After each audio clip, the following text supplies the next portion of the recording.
கொஞ்ச நாளைக்கு முன்னாடி நம்மள நிறைய பேருக்கு தெரியும், சீனா ஒரு மிகப்பெரிய விமான தாங்கி கப்பலை லான்ச் பண்ணாங்க அப்படின்னு சொல்லி. இப்போ உலகத்துல அமெரிக்காவுக்கு அடுத்தபடியா 85,000 டன்னுக்கு ஒரு மிகப்பெரிய ஏர்கிராஃப்ட் கேரியர் ஆப்ரேட் பண்ணக்கூடிய கடற்படை என்ன அப்படின்னு பார்த்தீங்கன்னா அது சீன கடற்படை தான்.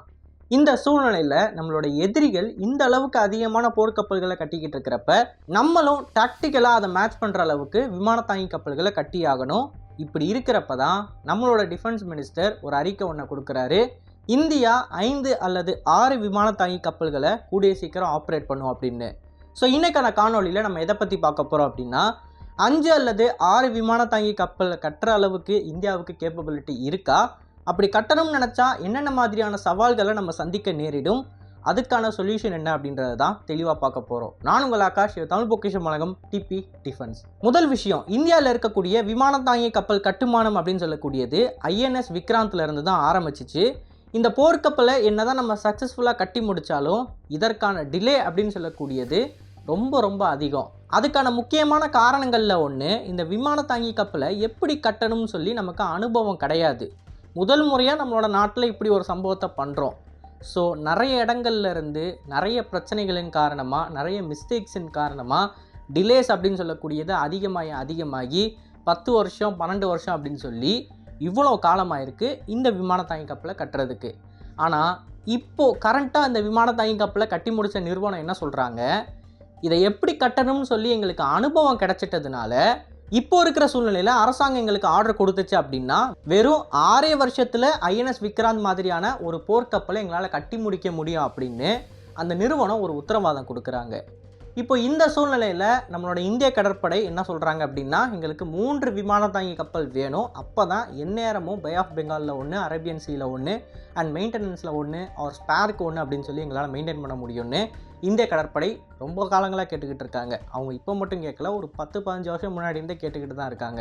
அதுக்கினங்க நம்மளோட அரசாங்கமும் சரி, டிஃபென்ஸ் கமிட்டியும் சரி, 3வது விமான தாங்கி கப்பலை கட்டுறதுக்கான அந்த ஃபைனல் ஸ்டேஜஸில் இருக்காங்க. கூடிய சீக்கிரம் அதற்கான ஆர்டர் அப்படின்னு சொல்லக்கூடியது கொச்சின் ஷிப்யார்டுக்கு கொடுக்கப்படும். ஆனால் இப்போ கரண்ட்டாக டிஃபென்ஸ் மினிஸ்டரோட பேச்சு என்ன அப்படின்னு பார்த்தீங்கன்னா, 3ஓட நாங்கள் நிற்க மாட்டோம், 5 அல்லது 6 விமான தாங்கி கப்பலை கட்டுவோம் அப்படின்னு சொல்லியிருக்காங்க. ஸோ அப்படி நம்ம 6 விமான தாங்கி கப்பலை ஆப்ரேட் பண்ணணும்னா அதுக்கு என்னென்ன சவால்கள் இருக்குன்னா 3 முக்கியமான சவால்கள் இருக்குது. முதல் விஷயம், கொச்சின் ஷிப்யார்ட் அப்படின்னு சொல்லக்கூடியது ஒரு விமான தாங்கி கப்பலை ஒரு நேரத்தில் மட்டுமே கட்டக்கூடிய திறன் படைத்தது. அதாவது ஒரு ட்ரை டாக்கில் நீங்கள் ஒரே ஒரு ஏர்க்ராஃப்ட் கேரியரை மட்டும்தான் ஒரு நேரத்தில் பண்ண முடியும், 2 அல்லது 3 கன்சிக்யூட்டிவாக பண்ண முடியாது.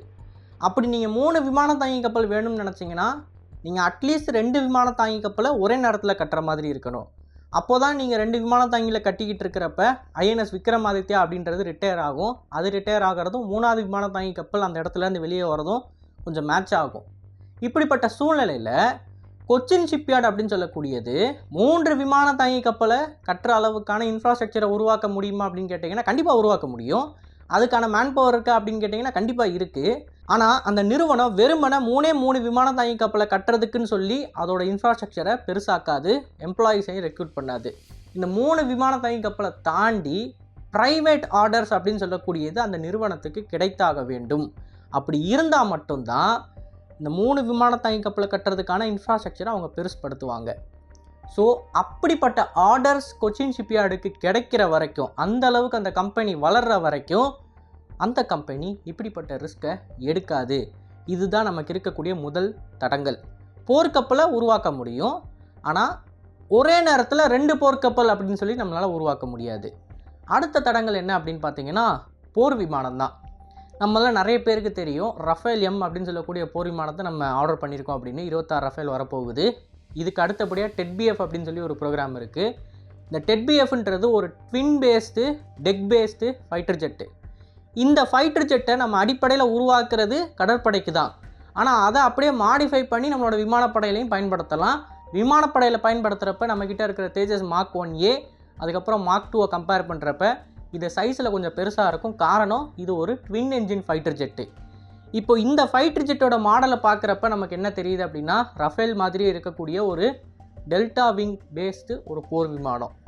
இந்த போர் விமானத்தை பொறுத்த வரைக்கும் இந்திய விமானப்படை என்ன சொல்லியிருக்காங்க அப்படின்னா, எங்களுக்கு 4.5 ஜென்ரேஷன் ஏர்க்ராஃப்ட்னு வந்துக்கிட்டால் தேஜஸ் மார்க் 1A, தேஜஸ் மார்க் 2 2 விமானம் மட்டுமே போதும், எங்களுக்கு வேறு எந்த விமானமும் வேணாம். அதுக்கடுத்து நாங்கள் விமானம் வாங்குறதா இருந்தோம்னா 5ஆம் தலைமுறைக்கு மேலே தான் வாங்குவோம், 4th ஜென்ரேஷன் இல்லை அப்படின்னு தெளிவுபடுத்திட்டாங்க.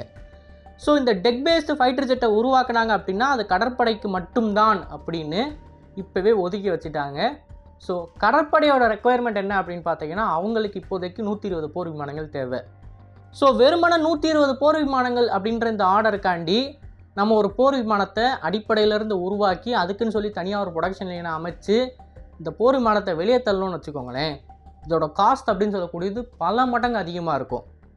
எந்த அளவுக்கு அப்படின்னா நம்ம ரஃபேல் போர் விமானங்களை 3 மடங்கு அதிகமாக உள்ளே இறக்கிடலாம், அந்தளவுக்கு அதிகமாக இருக்கும். ஸோ இதனால் aeronautical development agency, DRDO, Hindustan aeronautical limited 3 பேருமே இந்திய கடற்படைக்கிட்ட சொல்லிட்டாங்க, TEDBF பொறுத்த வரைக்கும் இந்திய விமானப்படை இந்த போர் விமானத்தை வாங்குறாங்கன்னா மட்டும்தான் எங்களால் உங்களுக்கு இதை ஃபீஸபிளாக பண்ணித்தர முடியும், இல்லை அப்படின்னா இதோட காஸ்ட் அப்படின்னு சொல்லக்கூடியது எகிரிருன்னு சொல்லி தெளிவுபடுத்திட்டாங்க. இப்போ இதை தாண்டி இன்னொரு பிரச்சனை என்ன அப்படின்னு பார்த்தீங்கன்னா ஆம்கா ப்ரோக்ராமு. இந்த ஆம்கா ப்ரோக்ராமை பொறுத்த வரைக்கும் ஏற்கனவே இந்திய விமானப்படை 5 ஸ்குவாட்ரனை வாங்குறதுக்கு கமிட்மெண்ட் கொடுத்துருக்காங்க. ஸோ இது கூடவே சேர்த்து இந்திய கப்பற்படைக்கு ஒரு 2 ஸ்குவாட்ரன் அப்படின்னு சொல்லி நம்ம வாங்கினோம்னா ஆம்கா நம்மளால் சீப்பாக வாங்கி இந்திய கடற்படையில் ஆப்ரேட் பண்ண முடியும். ஆனால் அதுலேயும் ஒரு முட்டுக்கட்டை என்ன அப்படின்னு பார்த்தீங்கன்னா ஆம்கான்றது 5ஆம் தலைமுறை போர் விமானம், அதில் ஸ்டெல்த் கோட்டிங் இருக்குது, அதால் இன்டர்னல் வெப்பன்ஸ் பேல மட்டும்தான் ஆயுதங்கள் எடுத்துகிட்டு போக முடியும். எக்ஸ்டர்னலாக எடுத்துகிட்டு போகணும் அப்படின்னு நினச்சோம்னா அது 4.5ஆம் தலைமுறை அளவுக்கு அதிகமான ஆயுதங்களை எடுத்துகிட்டு போக முடியாது. இப்படி சில நடைமுறை சிக்கல்கள் இருக்குது. அது கூட மெயினான பாயிண்ட் என்ன அப்படின்னு பார்த்தீங்கன்னா இந்த 5ஆம் தலைமுறை போர் விமானத்தில் இருக்கக்கூடிய டெக்னாலஜி ஸ்டெல்த் கோட்டிங் அப்படின்றது கடலில் இருக்கிற ஒரு விமானத்தாங்கி கப்பலை நம்ம ஆப்ரேட் பண்ணோம் அப்படின்னா அதை மெயின்டைன் பண்ணுறது ரொம்ப ரொம்ப கஷ்டம் அப்படின்னு சொல்கிறாங்க. அதாவது உப்பு தண்ணி, உப்பு காற்று, அப்புறம் அந்த விமானத்தாங்கி கப்பலில் அந்த விமானம் டம்முன்னு விழுகும் பார்த்தீங்களா, ஸோ அந்த அளவுக்கு ஸ்ட்ரெஸ்ஸை ஏர் ஃப்ரேமால் தாங்க முடியாது. ஸோ நீங்கள் மெயின்டெனன்ஸுக்கு அதிகமாக செலவு பண்ணுற மாதிரி இருக்கும். உலகத்தில் மிகப்பெரிய கடற்படை வச்சுருக்கக்கூடிய அமெரிக்க கடற்படையே ஒரு கணிசமான அளவுக்கு தான் F-35 எடுத்துகிட்டு போவாங்க. நீங்கள் அவங்களோட ஏர்க்ராஃப்ட் கேரியரை பார்த்தீங்க அப்படின்னா மோஸ்ட்லி இந்த சூப்பர் ஹார்னட்ஸ் தான் இருக்கும், ரொம்ப கம்மியாக தான் F-35 போர் விமானங்கள் இருக்கும். அதாவது ஒரு ஏர்க்ராஃப்ட் கேரியருக்கு 5 அல்லது 10 தான் இருக்கும். அண்ட் அதை தாண்டி நீங்கள் ஜாப்பனீஸ் செல்ஃப் டிஃபென்ஸ் ஃபோர்ஸ் எடுத்துக்கிட்டீங்க அப்படின்னாலுமே அவங்களோட ஏர்க்ராஃப்ட் கேரியரே 10 விமானத்தை மட்டும்தான் ஆப்ரேட் பண்ணுற மாதிரி இருக்கும். ஸோ 10 விமானத்தை ஆப்ரேட் பண்ணாமல் முழுக்க உங்களோட விமான தாங்கி கப்பலில் இருக்கிற 40 போர் விமானங்களும் இந்த 5ஆம் தலைமுறையாக தான் இருக்கணும் அப்படின்னு நினச்சிங்கன்னா அது நடக்காத காரியம். ஏன்னா அதுக்கு நீங்கள் ரொம்ப காசு செலவு பண்ண வேண்டியது இருக்கும் அப்படின்னு இதுக்கும் ஒரு முட்டுக்கட்டையை கொடுக்குறாங்க. ஸோ இந்த போர் விமானத்தை பொறுத்த வரைக்கும் இப்படிப்பட்ட சிக்கல்கள் இருக்குது நமக்கு. இந்த சிக்கலை நம்ம எப்படி பூர்த்தி செய்ய முடியும் அப்படின்னு கேட்டிங்கன்னா வேறு வழியே கிடையாது. TEDBF அப்படின்னு சொல்லக்கூடிய ப்ரோக்ராமை நம்ம எய்தர் எக்ஸ்போர்ட் பண்ணி ஆகணும் அதிக நம்பர்ஸில், இல்லை அப்படின்னா இந்திய விமானப்படை இந்த போர் விமானத்தை வாங்கி ஆகணும். அதுவும் இல்லை அப்படின்னா இந்திய கப்பற்படை விமானத்தாங்கி கப்பல்கள்லேருந்து போர் விமானத்தை ஆப்ரேட் பண்ணுறதை தாண்டி அவங்களோட ஷோர் பேஸ்டு ஏர்க்ராஃப்ட் ஃபெசிலிட்டி இருக்குது பார்த்தீங்களா, அதாவது இந்த INS பருந்து அப்படின்னு சொல்லி ராமேஸ்வரத்தில் ஒரு ஏர்பேஸ் இருக்கும், அது இந்திய கடற்படைக்கு சொந்தமானது. அந்த மாதிரியான ஏர்பேஸ்லையும் இந்த TEDBF ப்ரோக்ராமில் இருக்கக்கூடிய போர் விமானத்தை அவங்க பயன்படுத்தணும். ஸோ இப்படி இருந்தால் மட்டும்தான் இந்த TEDBFன்றது நம்ம பயன்படுத்த முடியும். இல்லை அப்படின்னா நம்ம ரஃபேல் போர் விமானத்தை தான் வாங்குற மாதிரி இருக்கும். அப்படி நம்ம வாங்கணும்னு போகிறப்ப 6 விமான தாங்கி கப்பலுக்கு பார்த்தீங்க அப்படின்னா முழுக்க ரஃபேலை கொண்டு நம்ம நிரப்ப முடியாது. ஏன்னா நம்ம ஆத்ம நிர்பர் பாரத்தை நோக்கி போய்கிட்டு இருக்கிறோம். முழுக்க இந்திய தொழில்நுட்பம் தான் அப்படின்னு சொல்லி போய்கிட்டு இருக்கிறப்ப அடுத்த 10 வருஷத்தில் நம்ம இத்தனை வெளிநாட்டிலேருந்து இறக்குமதி பண்ணுற போர் விமானத்தை பயன்படுத்துகிறோம்னா அது நமக்கு நல்லா இருக்காது. ஸோ இது ஒரு மிகப்பெரிய சிக்கல். இதை தாண்டி 3வது சிக்கல் என்ன அப்படின்னு பார்த்தீங்கன்னா ஏவாக்ஸ் தான். இந்த ஏவாக்ஸ் அப்படின்னு சொல்லக்கூடியது வானத்தில் பறந்துக்கிட்டு இருக்கிற ரேடார் சிஸ்டம். இதை பற்றி நம்ம ஏற்கனவே பல காணொலிகளில் பேசியிருப்போம்.